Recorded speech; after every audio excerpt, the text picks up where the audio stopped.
అందరికీ గణేష చతుర్థి శుభాకాంక్షలు.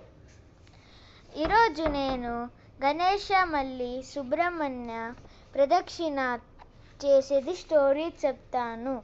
అది సంస్కృత్లో. సో ఇది మాతృదేవోభవ పితృదేవోభవకి రిలేటెడ్ స్టోరీ.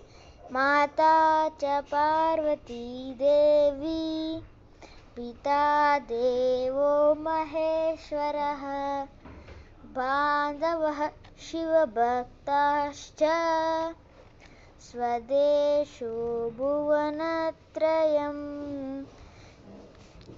శివः कैलासपर्वते वसति. तस्य पत्नी पार्वती. शिवस्य पुत्रौ गणेशः षण्मुखः च. एकदा नारदः कैलासपर्वतम् आगच्छति. शिवाय एकम् अपूर्वं फलं ददाति.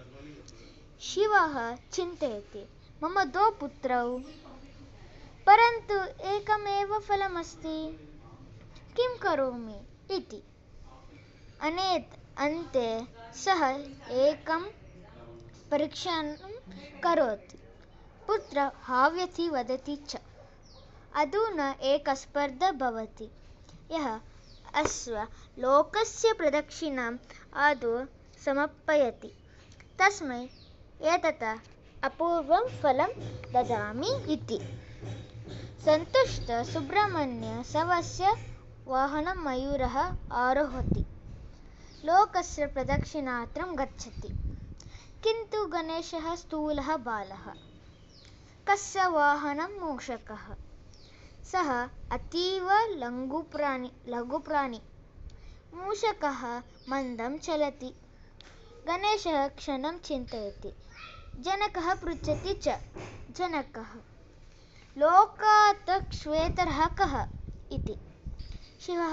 शिवः वदति, माता पिता च इति.